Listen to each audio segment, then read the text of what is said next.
Hello, folks. Welcome to Sabor y Luz. My name is Erin Thompson, and today we're going to be talking to a remarkable roundtable of family members who are engaged in some remarkable and inspiring activities on a number of different fronts, which we will explore over the course of this next period of time. Awesome. I'll start it off. So I am the co-founder of Sabor y Luz. My name is Dr. Laura Santiago. I am an educator at Monroe Community College. I teach math. Yes, everybody is like, math, really? Oh, it's so terrible. But I love it. It's a passion of mine.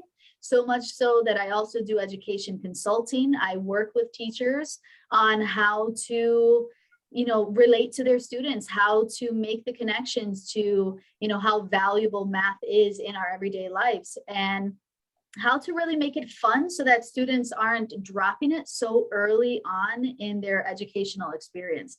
I primarily work with college faculty, but I have done professional development events for K through 12 faculty as well. And that's been very eye-opening and really exciting to kind of see the different dynamic of working with kids as well. So there you have it.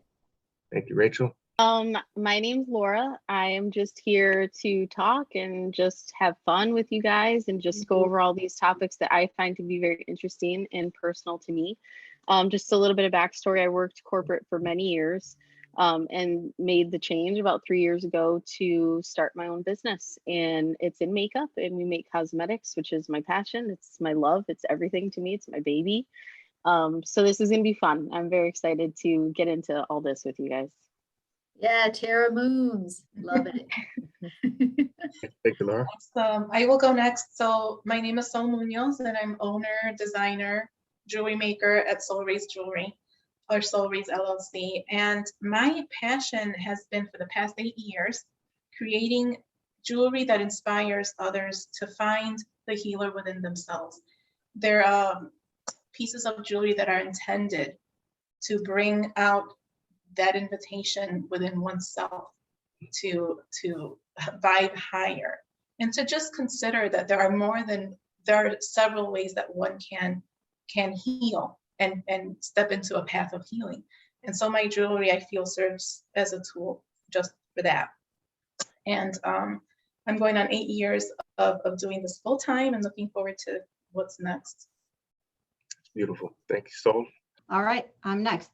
So my name is Laura Muñoz Thompson, and I am co-host, co-creator of this podcast, along with my genius niece, Rachel Santiago, Dr. Santi. And I'm here very much feeding what everyone has said. Laura, when you said made the change, I was like, ding, ding, ding. So it's like, I'm at a point in my life where I've also made a change, and it's a very recent change. I went from being an educator of over 20 plus years, serving, the role of classroom teacher, mentor to teachers, and assistant principal, to now burgeoning owner of a coaching and consulting business called Integrated for Life. And my passion is to raise really the collective consciousness, if I'm just gonna put it out there, as that's the ultimate goal that I have. Yes. I do believe that we heal in community, as Sol was saying, and we are all part of that healing.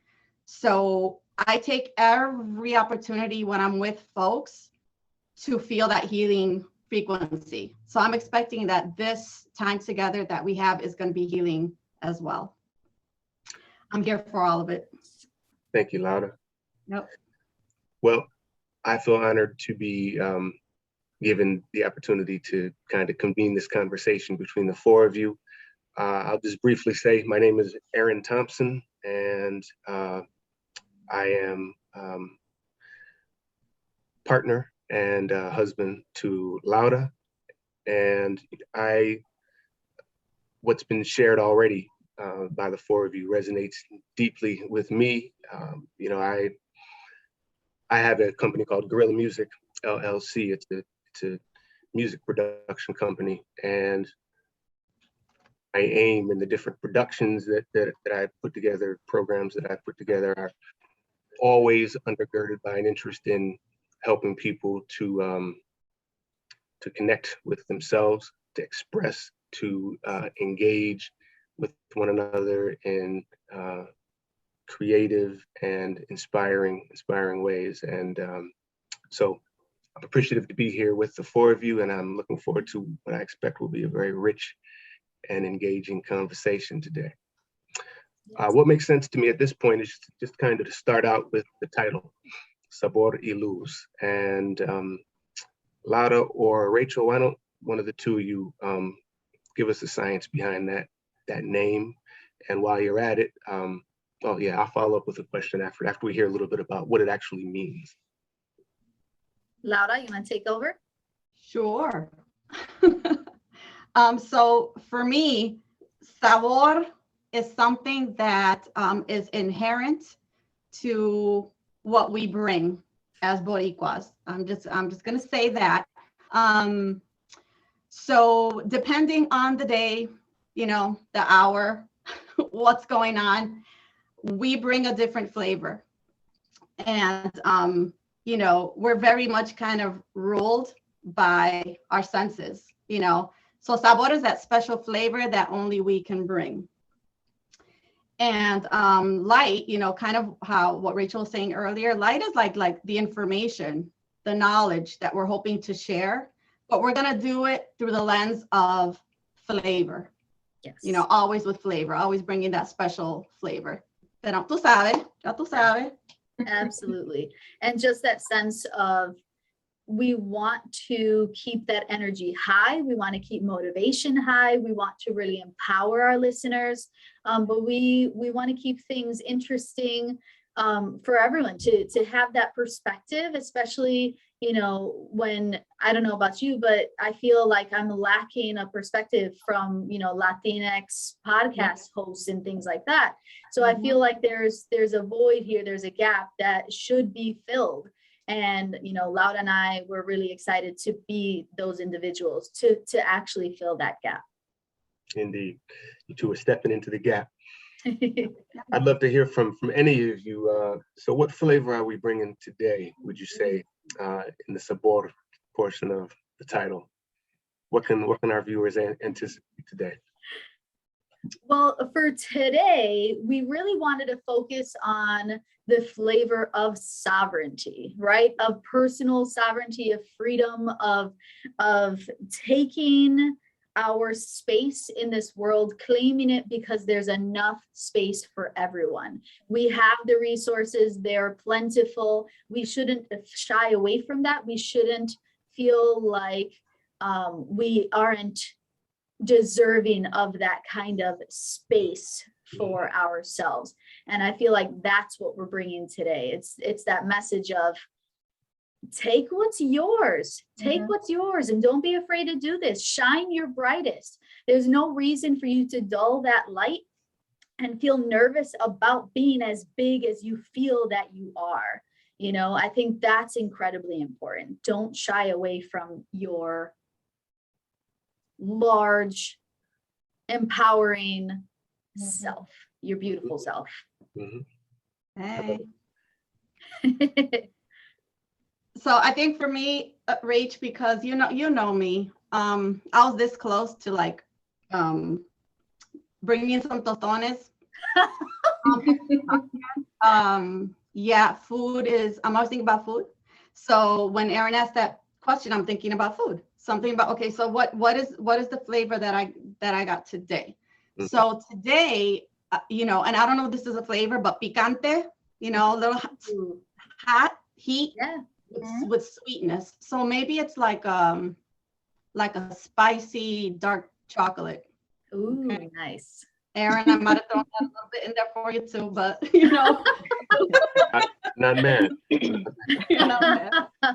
So like, yeah, picante and sweet at the same time. And you know, that's a flavor that I'm bringing today. So I'm gonna keep it there. Awesome.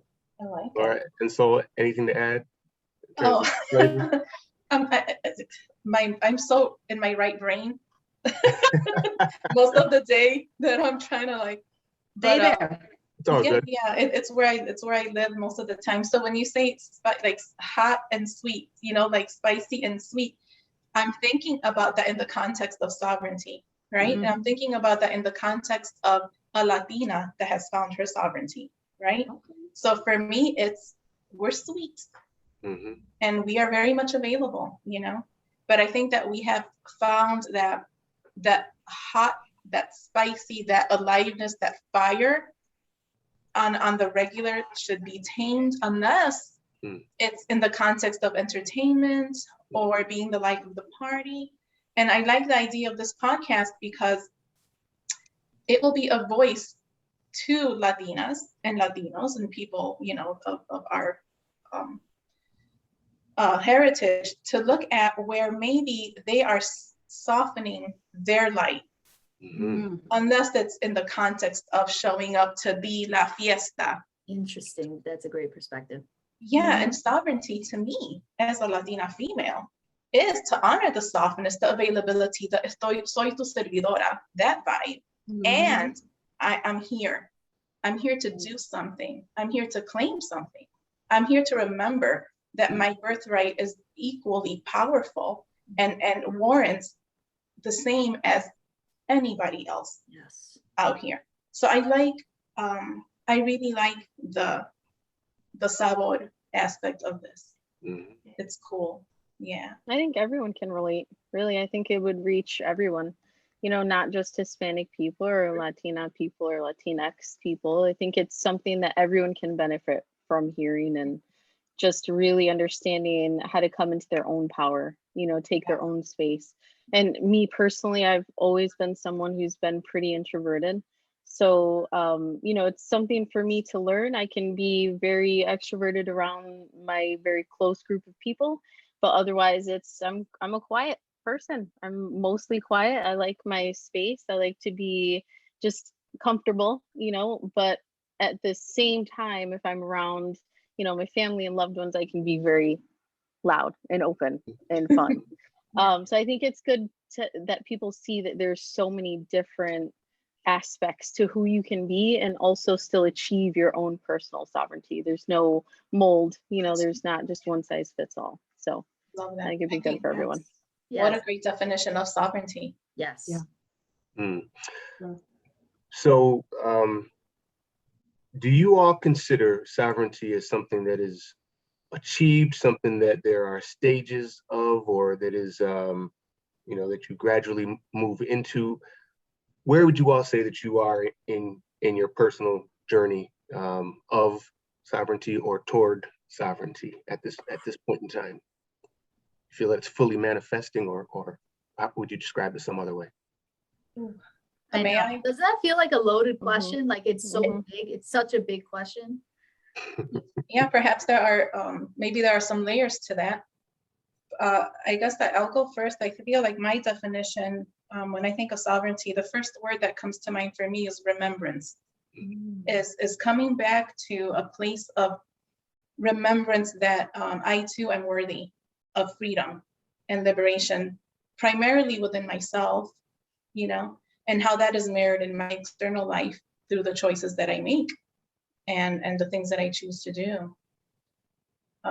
So for me, definitely a state of remembrance that my birthright is all of it. Yeah.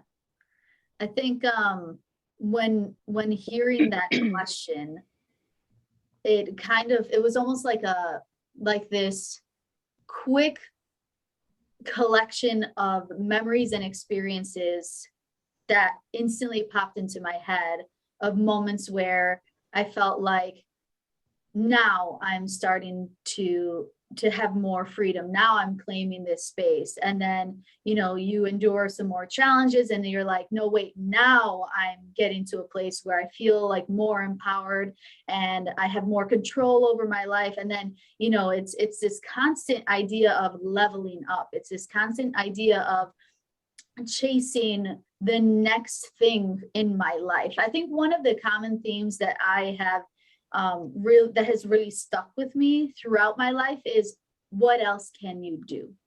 So when I decided to, you know, go to RIT to get my degree, like at the time, I kind of felt like concerned with that, like, who, me?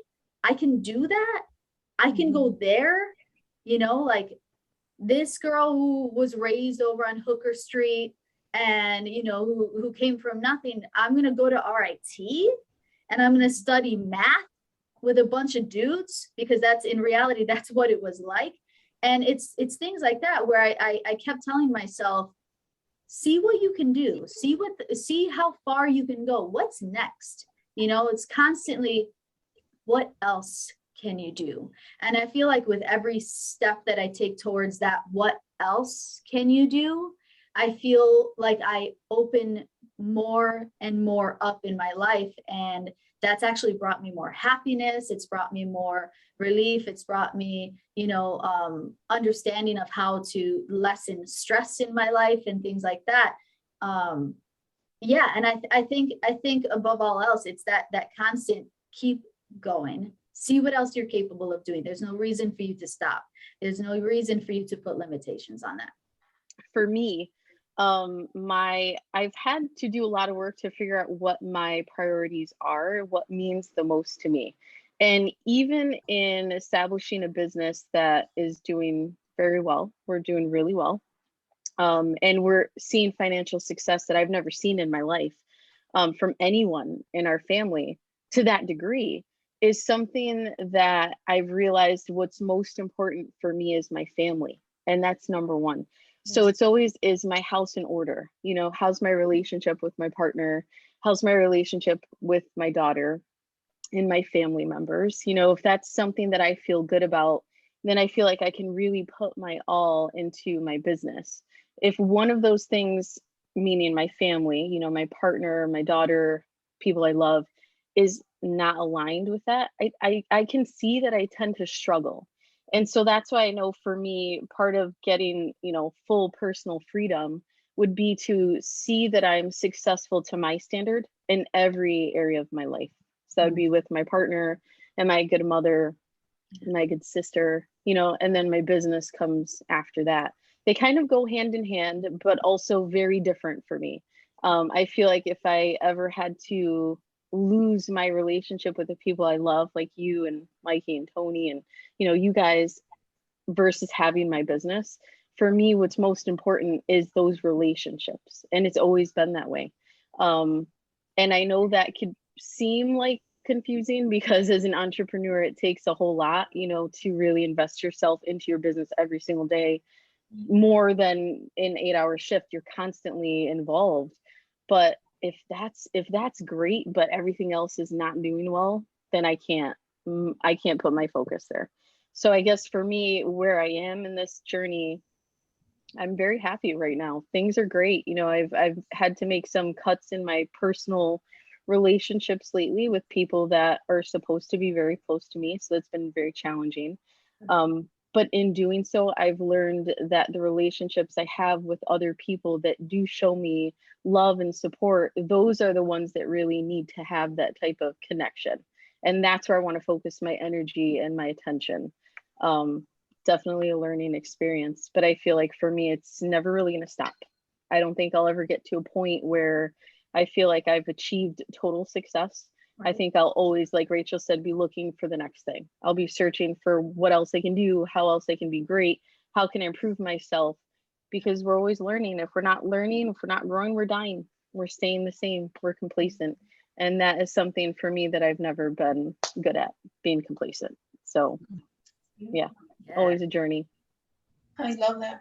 I love that so much, because when you're looking at your wholeness and balance and a place of overall well-being and joy in your life, you inevitably infect those around you with that. And those that are meant to be on that ride with you will stay, and those that aren't meant to be, because they're out of resonance with that, will disappear. They'll be out of that, and then your focus is clear. And I can definitely speak to how my business has been affected by how I am. on the inside, and who I'm entertaining in my life. Yeah, it's very much the same way. Yeah.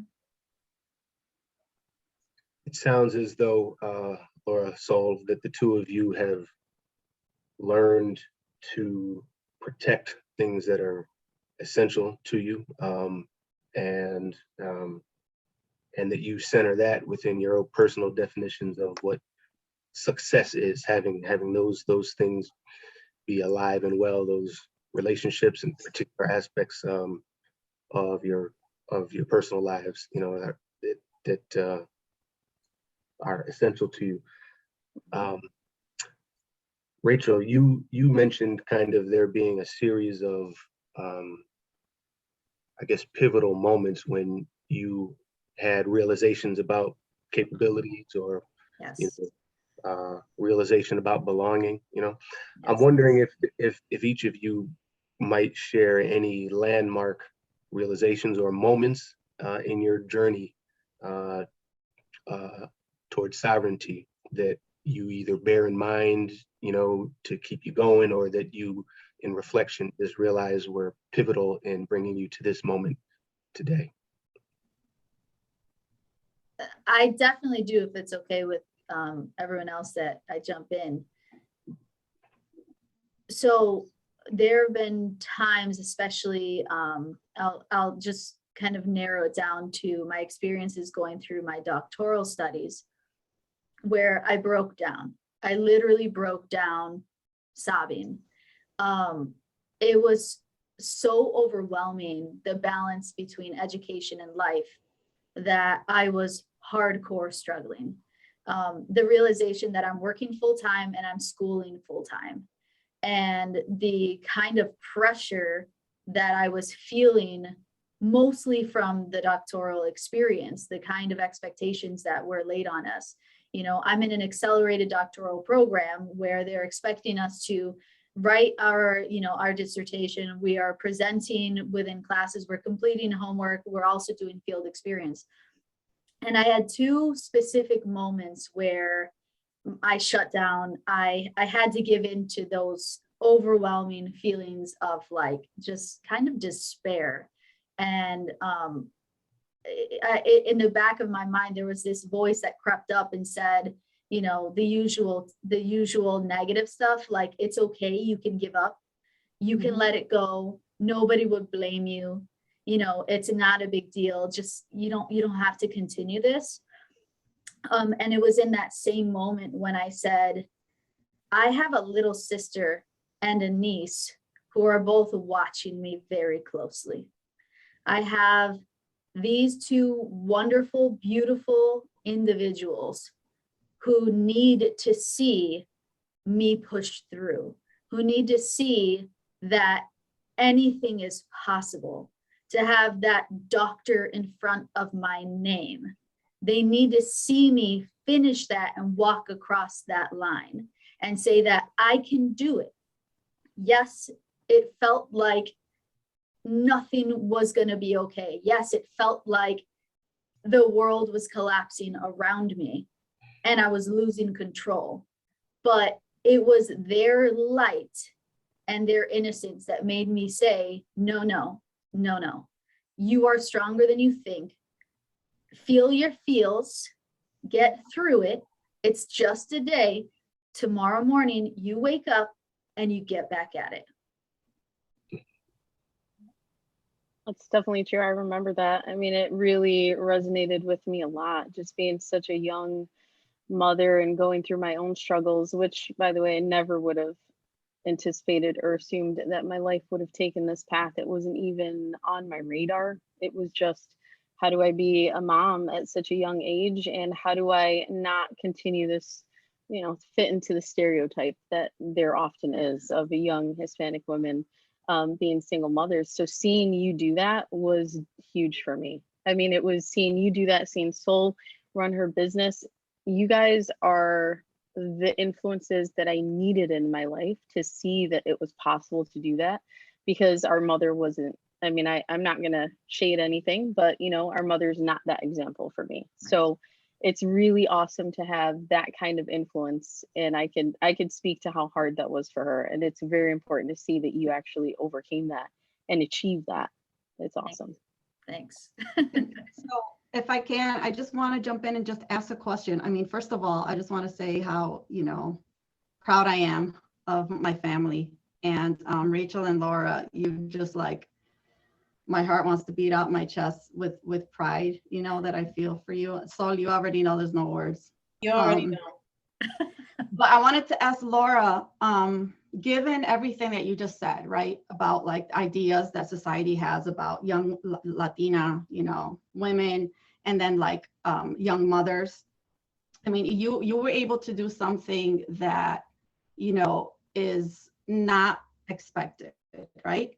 And then, and you did what you had to do. You walked that stage, you graduated. I remember thinking, okay, this person, besides being my niece, there's something in this person that they don't understand limitations. So I think you had something in you, and this is just coming from me, having observed you throughout your life. But then you made a switch from corporate to then your own business. What allowed you to move from that point? I'm not even going to call it point A, I'm going to call it point B, right? From that point B to point C without reverting back to the corporate. You know what I mean? What allowed you to like keep going and say, you know what? I'm going to do this. I did that thing before and I can do that again, but I'm not going to do this. I'm not going to do that. I'm going to do this. Yeah. It was a dark place for me in my life. I was finding that my identity was just being a mom, which is not a bad thing. I love that I'm a mother and she means everything to me. Never change that. But for me, it got to a point where I was starting to just visualize where I was going to be when I was retired or when I was 50 or 60. Like, where do I want to be in my life? And then I started to think about some of the examples I have in my life. And I was like, if my life turns out like that, I can't live with that. I can't. There's no way that I can do that. So it was at that point, after a lot of discussion with my partner Jason, and just saying to him, I need something new. I need something new. If I don't get something new, I can't see myself honestly living in this world anymore in this way. And so it was a lot of discussion. I tried everything. I went from my makeup license to real estate to learning to code. I was like, what's going to hit? Because I got to do something different. And this isn't it for me. Just doing this 9 to 5, doing the same thing and something I'm not passionate about is really killing me. It's eating all of my soul and everything that I am. And it was at that point that I realized that the pain of continuing to do the same thing was greater than the possible risk to bet on myself. And then when I realized that the safest bet is me, I am the safest bet, not corporate, not, banking on a 401k, not like somebody that signs my checks, but me, because I will work hard. I won't stop. I won't quit. Yeah. That's when I realized if I fail, I can't fail unless I give up. So I'm just going to try, and I'm just going to keep trying, and I'm going to make mistakes and I'm going to suck, but I'll learn what I have to learn when I have to learn it. And it's really just getting started. And that's what we did. It was like, we're just going to try. And a lot of people around me were kind of, this is funny, this apathy, you're not really going to do anything. And for me, my answer to them was, I love makeup. I love it so much. I can't even explain it to you. So if I could just do this as a hobby, I'm good. If I never get paid, I'm good. I'm going to keep doing this because it makes me feel great. And it just turned into more. And I still carry that passion to this day. It's something where I think back to when I first started just at my little table and trying to formulate stuff and come up with things and, things not working and being terrible, and just being like, to this point where we have our warehouse and, we have now 4 people that are working together. And it's like, I still think the same. That hasn't changed for me. I haven't stopped to become complacent and be like, I could coast on this for forever. I could make this amount of money and employ these people, and I'm good. I don't really have to push any harder. For me, it's still the same fire. It's still like, what else can I do? Like, can I get this house, this dream house? Can I make my loved ones have the same life as me and, you know, support them entirely? That's always the goal. What can I give? How can I make people's lives better? How can I make my life better? Because I'm not going to sit here and pretend like I don't want those things. I do. Yeah. And there's nothing wrong with wanting those things. And that's something else I had to learn too. It's okay to want the best of everything. That's totally fine. So yeah, that was the moment that things changed for me. And I cut a lot of people out of my life. I cut media, I cut news, I cut negativity. I just put the pause on it for a very long time. And I didn't do anything of that. I didn't listen to anything. I didn't even watch TV. It was just when I work, got to do my 40 hours at corporate. That's fine. Come home, focus on me. That's it. Do something. And I did this for a very long time to get to that point. So working 80+ hours a week is not, it's not uncommon. Soul knows. I mean, that's just how it is. I could learn a couple things from your, I mean, I relate on, you know, on so many levels because it was very similar for me too. I hit a place where it was like, okay, I had lost everything. And then I was on my way back to me. And I decided to really think about what I was going to do with this coming back to myself, this new template I had. And I tried going back to corporate because I did technical recruiting for over a decade. So I took a contract job. I'm like, I know I can do this and make this amount of money and I will secure my apartment, on my way back to me. Oh my gosh, into the 3rd month of the contract, Richard, my heartmate, and I were like, we looked at each other and we were like, we don't like where this is going. He's like, I don't like who you are working for corporate. I'm like, I can't breathe in that little box. I can't do it. I've seen what life is. I have smelled the oranges at the co-op. I have seen the sunlight and I can't imagine boxing myself into this. If I'm going to continue living, it was a matter of life or death. It really was. It became that for me. Like, if I'm going to live, oh my gosh, this amazing gift that's life, I'm going to do it my way. And I'm going to make it feel like I want to be fulfilled with it. You know, but at the time, I didn't really know what that was going to look like, but I knew that it was going to fill me up and hopefully help inspire other people, you know, and that was, I think, the beginning, the seed of what was to come. And through my recovery on many levels, I took a wire wrapping class, I took a jewelry class, and I was like, okay, I think I'm gonna do this. And I was already in my 30s. Reinventing myself. And from that moment on, and I opened my business and I agree, I'm in the same way of thinking as Laura. I am always in startup mode. What else, what do I have to do? And my business has made its shifts in certain areas and it's grown alongside my internal growth. It has quantum leaped in some areas and in other areas it has kind of plateaued. And they're all invitations to self to show up for self. And when you do that, you show up for other people, you inspire other people, and you can make those changes in your life and in the lives of those that you care about and those that you don't even know you're inspiring or motivating. Yeah, so I do want to say that watching you develop your business and just seeing you, you know, just, I don't know, just go all in and bet on yourself. Same with you, Laura. Like, I literally always think about that. I think about that so much because it is incredibly inspiring and motivating to me. Anytime I'm feeling, you know, a little bit low energy or unmotivated, you know, I know you have to go through those feels. You just got to go through it and get past it. But I'm constantly thinking about the fact that, like, you know, you did something that is so scary. It is so scary to people to leave, you know, a paycheck, a guaranteed paycheck, and say, you know what, I can do more for myself. I could do more than just the monetary stuff. I can actually, you know, completely see a new level of life, you Yes. know, and explore it through a lens that makes me actually happy. And yes, and happy, and Yeah. actually find yourself waking up in the morning. Oh my gosh, I get stressed out. Okay, I'm booked into November. I have all these awesome clients. They keep me going. It's great. Is there more growth coming? Yes, of course there is. And I have those stresses, you know, like I have all this I got to do.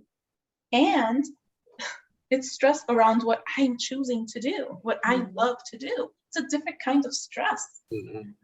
It's a different kind of stress. So it's like, where do you want to invest your energy? It's a currency. Where it's like money. Where do you want to invest that? Do you want to keep putting it into a car that's never going to work? You know, or do you want to invest in something that you know you understand because you created it, you made it yourself? So I have chosen to invest in my life as the greatest creation of all, you know, and that's a daily commitment. I And think so, that's too, oh, sorry, go ahead. go right ahead, Laura. I was just gonna say, it's interesting that like when Soul's sharing her, where she decided that jewelry was what you wanted to do, I feel like a lot of people struggle with that. Like they're like, what is my purpose? What's my thing, my passion? And like for you, Rachel, you've always been so driven and ambitious and like a competitor, and you're good at everything you do. Honestly, you're good at everything you do. And if you don't feel like you're good at something, you'll make yourself good at something, you know, like it's something I've always admired about you. Just your, you know, just how much of yourself you put in anything you do is something I want to continue to do for myself and learn to do in other areas. But I feel like it takes time, and I feel like people need to just try things. Yes. Try things and see what makes you feel that spark. What Yes. makes you feel alive. With Erin is music, right? Music is your passion, and it's what makes you feel alive. And I feel like that's what we all need to do. If there's something that just pulls at us and we keep going back to it again and again, no matter what happens, that's probably what you should be doing. And, you know, you'll probably get paid really well for doing that because you're good at it, you know, and people need you to do that for them. The world needs you to show up that way. And they don't need you to die with these ideas. They need you to put them out there and just try it. And that's why I love this podcast, because it's like you're just doing it.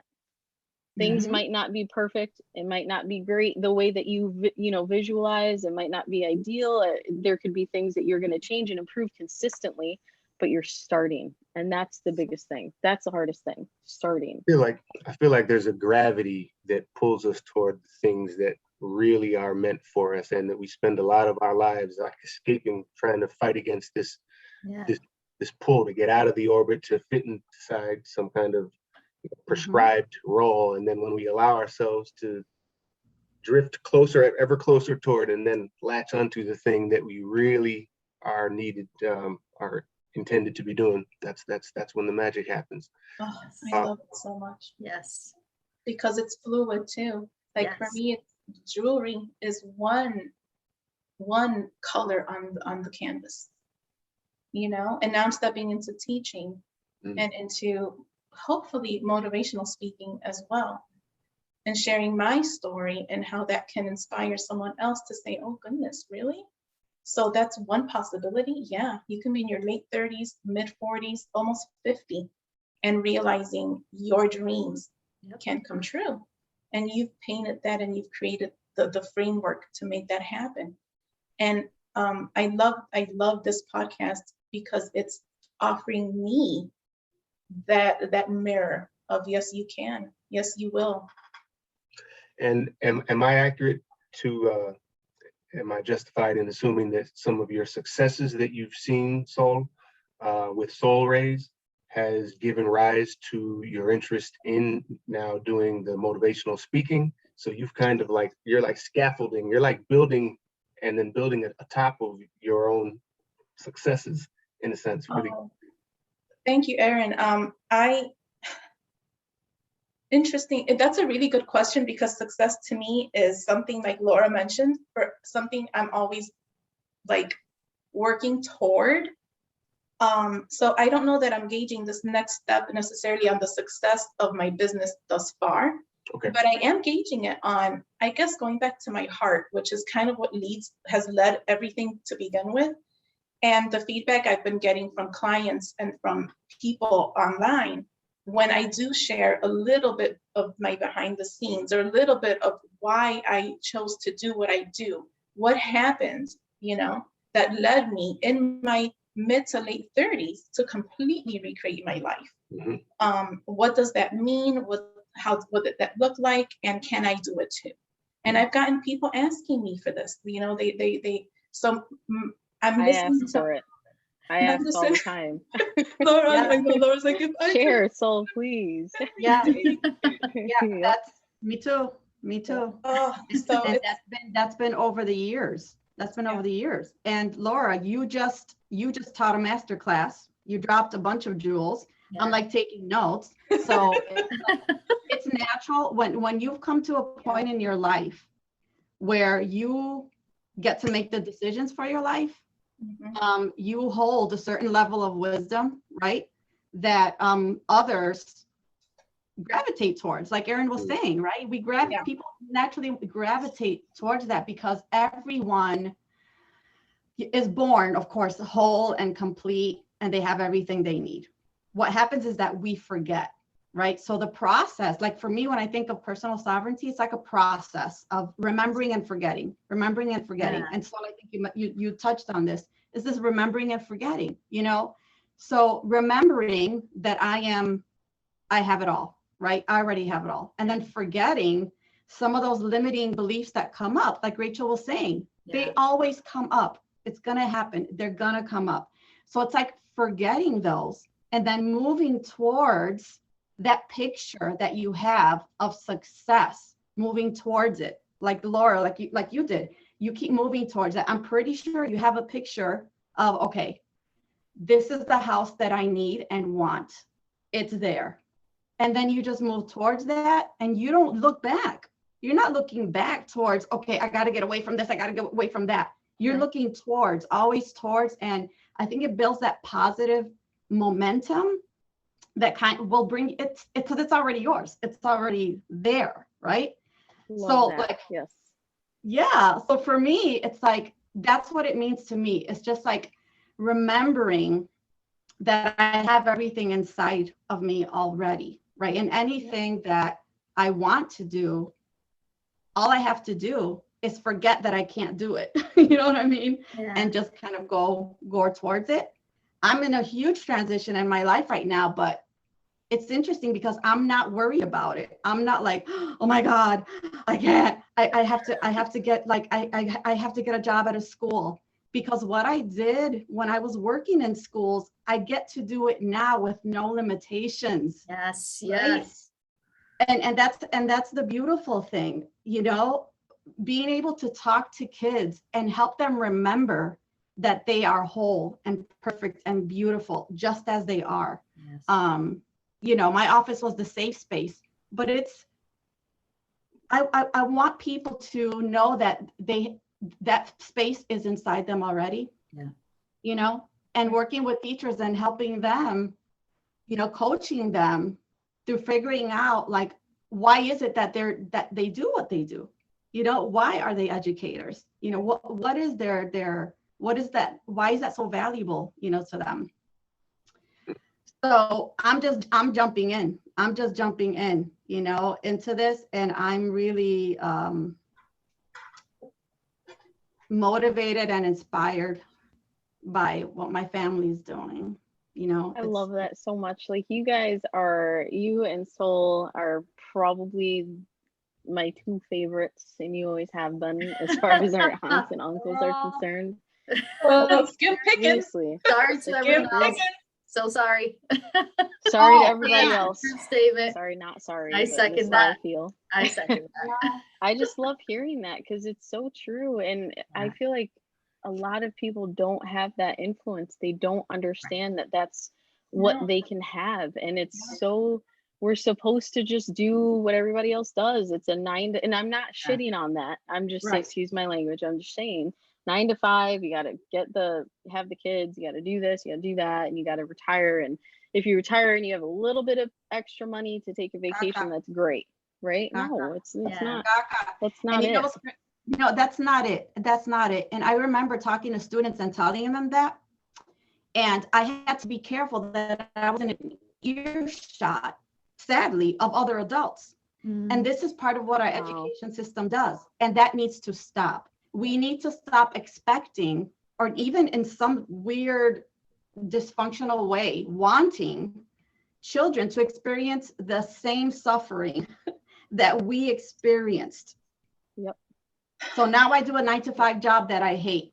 Yeah. That's what you got to look forward to in your future. And like Laura, like you were saying, no, I don't want to live if that's what I have to do. Right. And a lot of kids feel that too. So, telling them, yep, this is the route you have to take. Rather than talking to them about what excites you, what turns you on.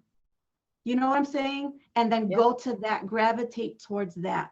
Yeah. You're right. And I think you hit the nail on the head when you say that we start as one thing and we lose it. And whenever I see pictures of Ethan, Sol's son, and just videos, and he's so free and his spirit is just perfect.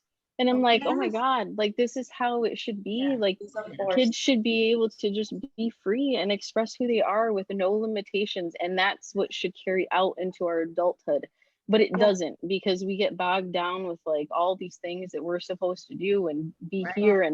And I think one of the biggest things is to reclaim your agenda and just say, this is for me. I'm not doing that. I don't have to do that. I'm going to take my time and I'm going to do me. And you don't have to feel guilty about that. And I think we're made to feel guilty about it so many times.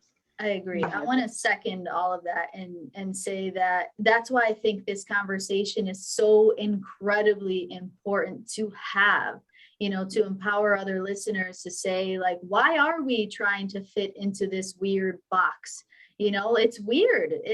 Think about it, really, like we're just supposed to subscribe to this just because, like, it's such an absurd way of thinking, especially since we all have so many unique talents and gifts to share with the world.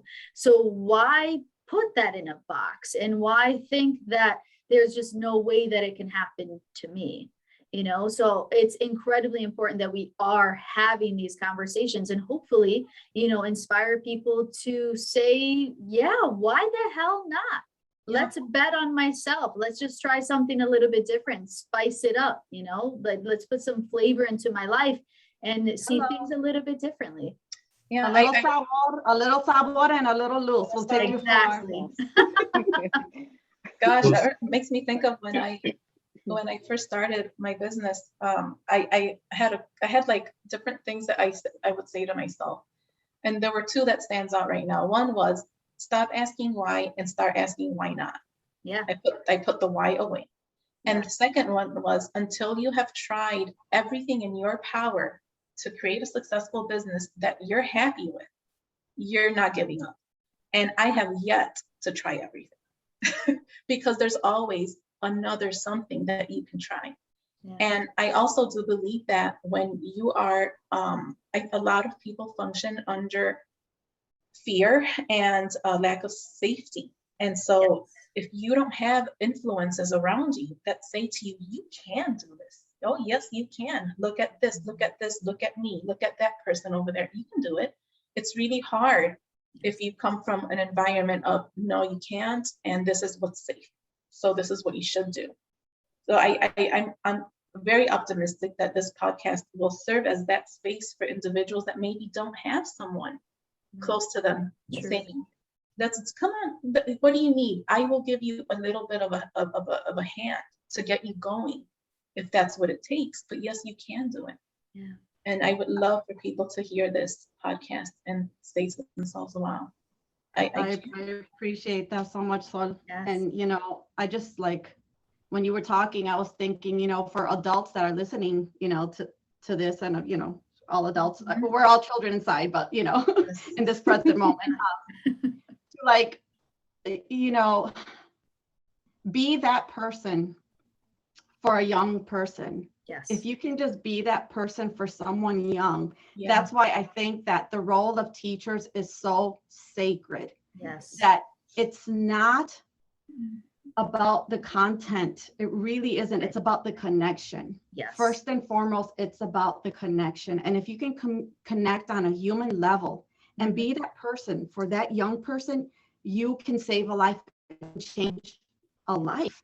Yes. And if you're having a hard time yourself because you're stuck, in fear or, in doubt, in anxiety and stress and all that, know that you're not alone, and that you deserve to take care of yourself too, and seek out that support. Nobody is able to do what they do alone. I think that throughout this conversation, right, we've been kind of proving that, we're connected, we're a community, and we reach out to those, that we know are there for us to help us along. That community is so important. So if you could be that one person, that one community member with that young person, please be that person.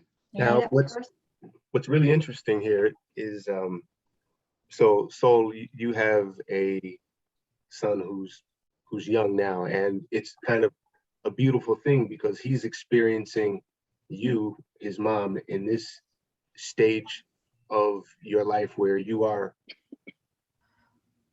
flexing you're manifesting your sovereignty. So he's able to see that, and maybe you'll be able to head off him having to unlearn things because he's going to be immersed in this empowering environment from the beginning. Yes. And that's a beautiful thing. My question to all of you is, what is the role of mentorship for adults, for grown folks? Because, each of you has undergone some major shifts after having achieved the age of majority, right? Sometimes it's difficult for us to identify resources or folks to motivate and inspire and help us. And I'm curious what you think about, the role is of providing that same sort of aid and inspiration to those of us who have reached the age of majority already. Can I talk to that? Because that's a very interesting question. And one of the perks of graduating from St. John Fisher College with a doctoral degree is the fact that you get to come back and mentor other students who are going through the same program. And at first it was kind of hard for me because in my program, I was actually one of the youngest students at the time in my cohort. And which, by the way, made it very hard for me to put my nerves aside. I had to deal with imposter syndrome almost every day. Every single time I showed up, I thought, all of these beautiful people around me have achieved so many different things. I had principals, we had like CEOs, we had like all these different positions, represented in this cohort.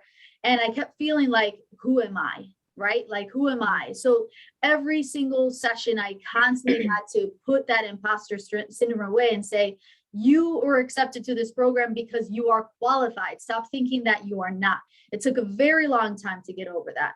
But putting that aside and graduating and being able to come back, I had to, I was presented with the opportunity to work with individuals who are going through the program who are still older than me, and saying, I have valuable insight despite the fact that there's such a difference in age. And I really had to just push that aside because first off, age is, who cares, right? It's just a number.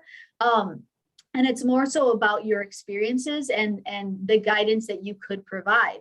I'm currently working with someone beyond just our executive mentorship that, we've developed a really close bond, and she still will meet with me. We still talk about, her journey through the whole dissertation process. And I think it's a beautiful thing. Sure, there's a huge age gap, but it's not a big deal. I mean, the bottom line is I know what she's going through because I went through it. So I want to make sure that I'm there, and I want to tell her what it was like from my perspective so that when she hits that, she can say, I remember I remember Rachel mentioned this point in the process. And I remember that she said that you're going to feel this way, but you're also going to get over it and you're going to move past it and you're going to succeed. So I think it's, you know, being able to kind of put those silly things aside and recognize that we're just people. We're just people sharing our experiences, and it's worthwhile doing that, regardless of, you know, regardless of things, something as limiting as age. Love that. That's awesome. Love it. I feel like that's the same thing for, you know, I'll speak for myself. I still go through moments where I'm like, this is really hard. This is awful. I have no idea what I'm going to do. I have no idea if I'm going to be able to get through this.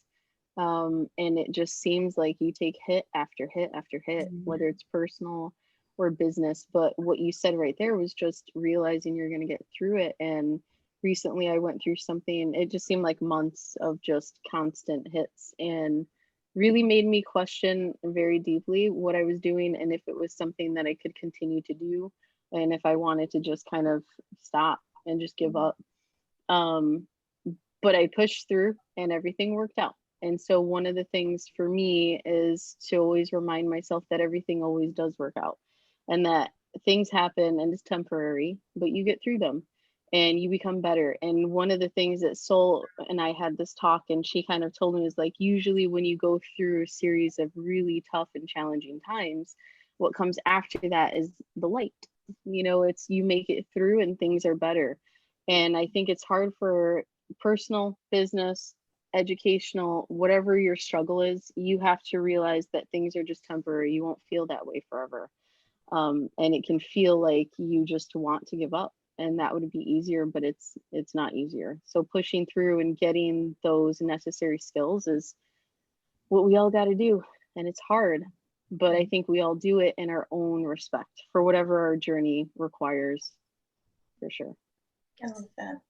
If I may speak a little bit on how there are an infinite amount of possibilities in how a person goes about reaching a goal or a dream. And it looks, and it can look so many different ways.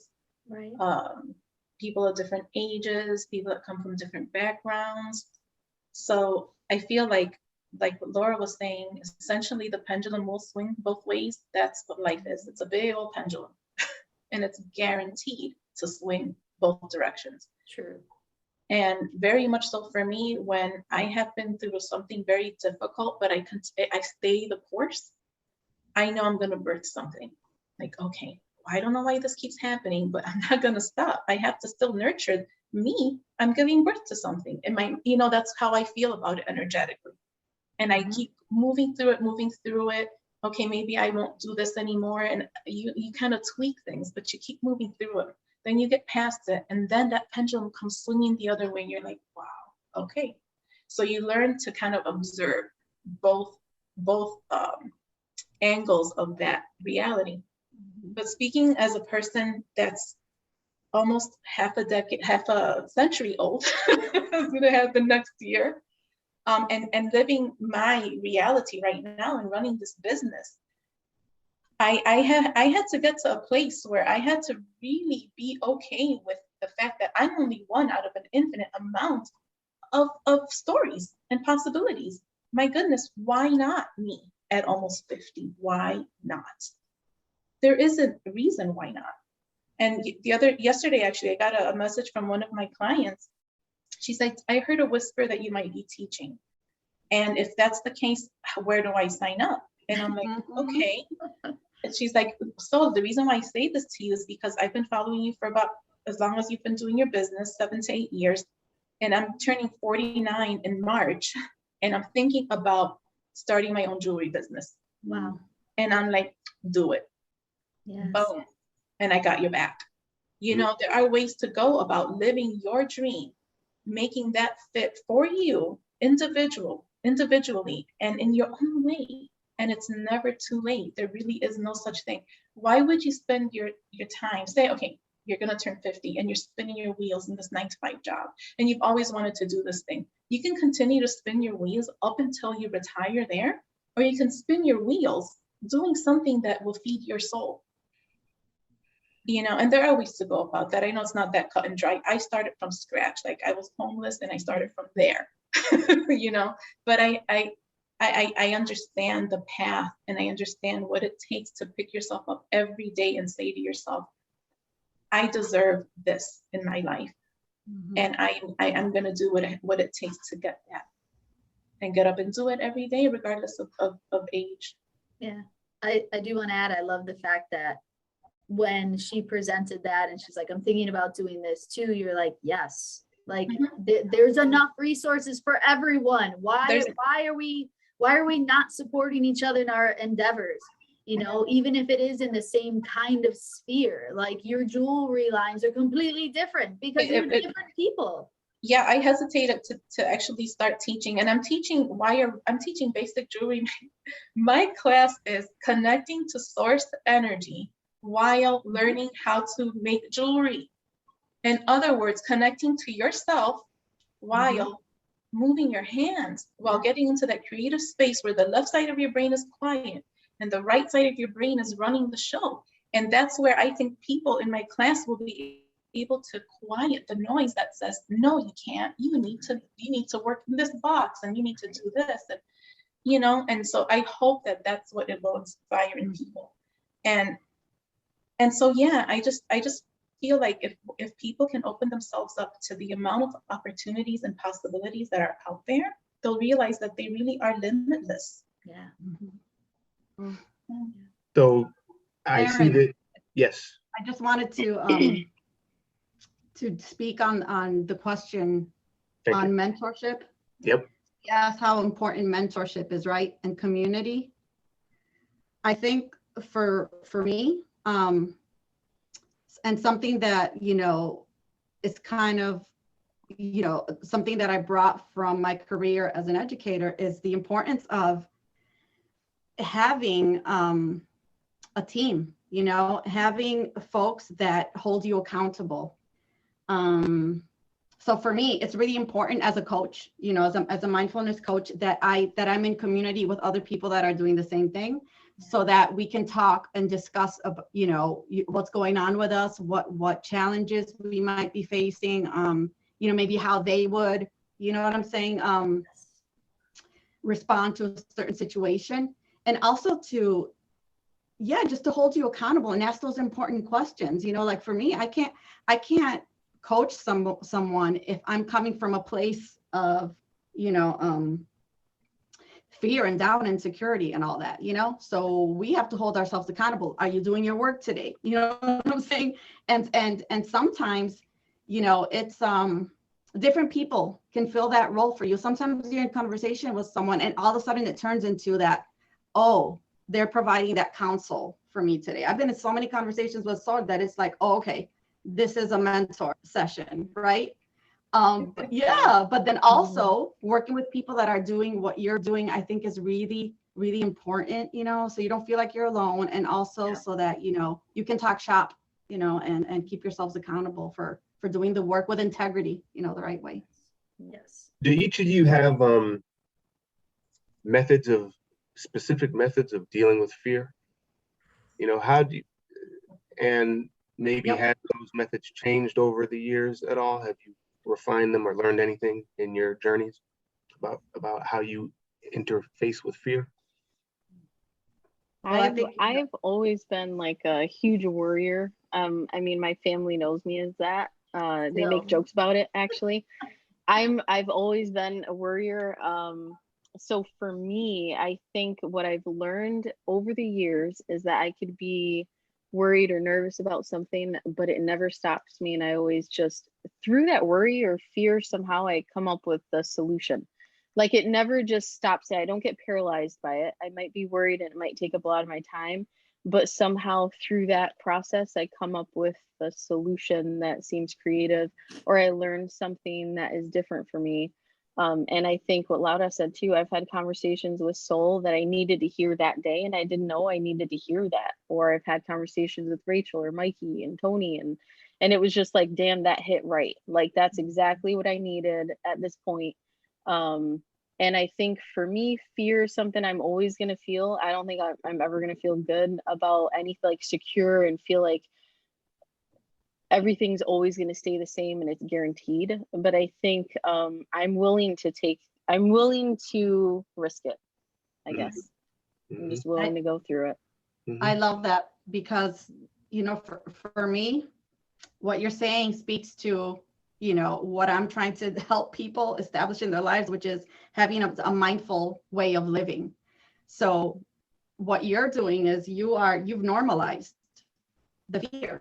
Yes. You have a relationship with the worry. You have a relationship with the worry. You've normalized it. So that allows you to move through it, you know, in a mindful way. So it comes up, okay, I'm worried, big deal. This is my process. I get worried. And you're able to turn it into creativity, you know? So it's like you're doing your own little personal alchemy and turning that energy into something else where you're producing something, you know? Yep.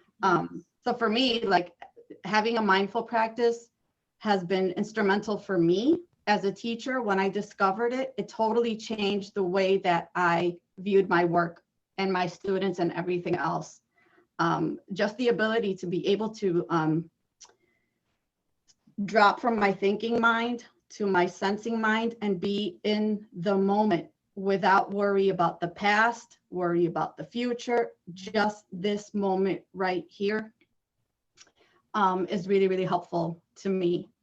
When the fear comes up, the stress comes up, you know, it's just like, okay, it's coming, you know, and then I just kind of let it go. But so for me, so it's been really, you know, having a practice that I can go back to. Yeah, and in that practice and sitting there, I think that a shift happens when it's supposed to. It directs you in certain areas of your life. So having that consistent practice kind of helped me to realize, oh shit, you know, you need to be doing this work in a different way. You're not going to be able to do the ultimate work that you want to do in a school building. That's not going to work for you. You have to do something else. So going back to practice, going back is, you know, helpful for me. I actually have a question. Do you think that had you not gone through what you went through with school and your most recent experience, do you think that you would have made the decision to pursue what is really speaking to you right now? I don't know. I try not to think in terms of, you know, like in what ifs, because, you know, it kind of is what it is, you know. Yep. That's the way that it had to be. Are there things that I wish I wouldn't have had to go through? Yeah, sometimes I think that, you know, like I wish I wouldn't have had to go through those hard feelings, but I don't know. I might have arrived at this. It's something I always like had on the Sol Muñoz. It's always something that I thought about, like, you know, okay, this is something that I do. I do this with the kids, you know, should I be doing this or should I just stay in the security of this job? Yeah. I don't know. It's possible. It did happen. And I think it did propel me to make that final step, you know, to move toward what I'm supposed to be doing. So, yeah. Yeah. Rachel, so any specific? I'm in the zone of just admiration and love for all. I agree. And you know, and just thinking about how self-sovereignty has meant coming home to myself, and how everything from that place means everything. Everything from that point is gravy, you know. And knowing that whenever I feel fear or feel lost or insecure, I can come home to me because I found home. Yeah. And I nurture myself in that space within here, and I keep doing what I'm intending to do. Always returning back to self. I think, Can I throw in a quote? So there's a quote that I really like, you made me think of, and it's Carl Jung, psychologist, really famous psychologist who, you know, talked a lot about the unconscious. And I have it on my website, and I love this quote. And it's the privilege of a lifetime is to know who you truly are. right. Yeah, man. I love that. Yeah, I think hearing that and hearing your experiences and kind of reflecting on the way in which I manage that fear and that nervousness and that anxiety from trying new things, I do believe that unfortunately that was born from having, unfortunately, an abusive childhood. I think the fact that I had no control of any of the, you know, experiences and the environment that I was in growing up put me in a place where I finally said, enough is enough. I'm going to move beyond this, and I'm going to redefine what my life is supposed to look like. And I think every time I get that sense of fear of like, oh my God, I'm about to, you know, embark on a new adventure, and I start to have those doubts, I go back to that kid. I go back to that kid who really was made to feel like she was capable of nothing, that she was not worthy of anything. And I am so aggressively against that is where that competitive nature and that spirit comes from. That's what it's born from. It's born from years of feeling like I am not good enough to do anything and saying, screw all of that. You're completely wrong. And I'm going to prove to you that you are completely wrong. And that's really what fires, that fuels me and makes me realize that, you know, anything I put my mind to, I'm going to be good at, because that's my style, right? That's who I am. And why the hell not? It's that idea of why not? So that's actually really where it comes from. It's taking that power back. It's saying you may not have had any control when you were a kid, but you are an adult. And now you have complete control over those experiences, and nobody has a right to take that away from you. Don't let them. Don't let them. Manage that. Manage your happiness. Own that space. Create those boundaries, because nobody should infringe on your happiness. And I'm not going to let that happen. Can I just say it's really a beautiful thing, Rachel, that fear and all that stuff, you know, that comes up, you know, all those messages, you know, that you turn them into a motivating force for you. So in a sense, it's not like fighting against, you know, I'm not against yourself. It's more like, okay, these messages serve a purpose. They serve the purpose for me. They have served something for you. And that is to get you in that space, that mental space that makes you and pushes you to try those new things. Absolutely. So it's not about cutting parts of ourselves off. It's about integrating those parts of ourselves, you know. And I heard that in what Laura said too. It's like you've integrated it and you've used it and you turn it into something, you know, useful, something that serves you. Yes. You know, otherwise, I don't think you can do it. If you're always fighting, you know what I'm saying? And you're not just accepting what is, it makes it really hard, you know, to go forward. But you've been able to just integrate that. And I know Sol could write a book on this, but, you know. I am. She needs to. Yeah. Well, it's a matter of, like Rachel said, you get to a place and it's a choice, because we all have the moment of choice. I know my moment of choice. I had my moment of choice. What kind of human being do you want to be? Right. And how scared are you to become that type of human being? And I had to really, and the fear was to become a human being sovereign, to become a human being in full control of my life, reinventing and recreating all the time. I was scared of that. And I had a moment of choice. The moment was, be this that you already know is expected of you. This is what your life has already been kind of like set up for that outcome. You're a statistic, girl. So either you're going to choose to be the statistic, which would have been in my mind at the time the safe route, and I probably wouldn't be here today, or face this huge fear I had and completely reinvent myself and do the real nutty thing, you know? And I chose that. I said, okay, now let's see what I can't do. I love the chuckle. Like, all right, roll up my sleeves. Now let's see what I can, what is not going to happen, you know? Because I have a list of things that I'm going to manifest and that I already am manifesting for myself and for and serving as an invitation for others to manifest their lives. But I got to that place, I'm like, oh, Sol Muñoz, 66, Hooker Street. Off of here and off of there, doing this, doing that, and having gone through all the things I went through to numb so much trauma in my life, coming out of that and saying, what do you want and how are you going to get it? Yeah. And the first, no, I was going to say that a really important part of my journey was to come to terms with my, like Laura had mentioned earlier, that my definition of success. I had to really be clear with that, because if not, I would always have been in fighter mode.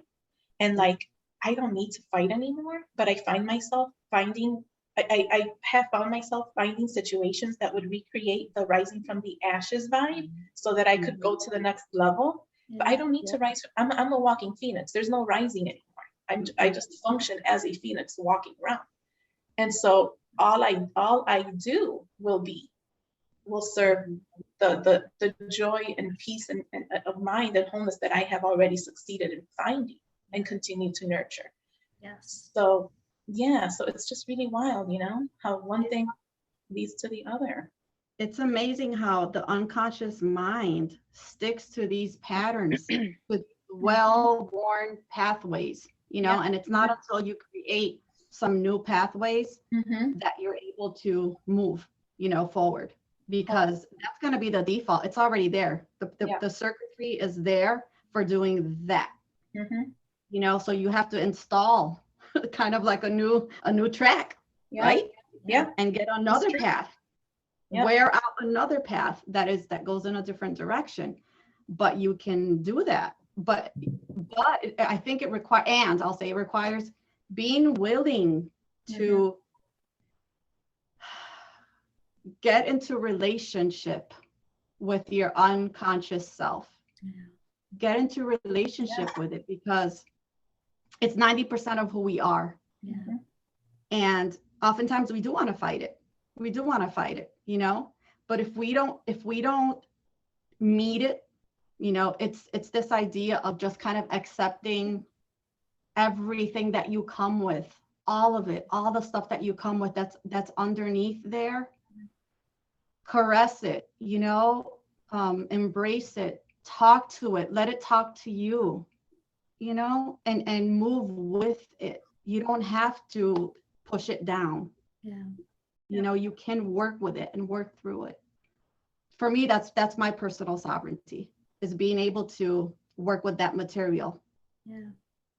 So they say that a journey of 1,000 miles starts with a single step. And I'm wondering if there's one piece of advice, one mantra, one utterance, something that you all would share with a person who feels trapped or disempowered or searching to break out of the system that they feel locked into and has yet to experience this sense of sovereignty that we've been exploring during this conversation. What would you share? I would have to go back to recognizing the fact that, you might have gone through some pretty negative experiences. You might have a lot of trauma and a lot of baggage, but that doesn't mean that it has to weigh you down. It doesn't mean that it has to stop you in your journey and limit you from your full potential. I think that instead, you should look at that as a strength because the unfortunate reality is that there are so many people with similar traumas, with similar experiences and baggage, that if you just show them that it is possible to get to a place where you're truly happy and you've reclaimed that for yourself despite that adversity, I think that right there is the most beautiful thing. You owe it to yourself to really push your limits and get as big and as bright as you possibly can. Because in your experiences, there were those who were trying to dim that. There were those who were trying to take that away. And that's not, that doesn't belong to them. It's not a right. You have a right to be your most beautiful and bright self. You owe it to yourself, and you owe it to others to show that you can do that.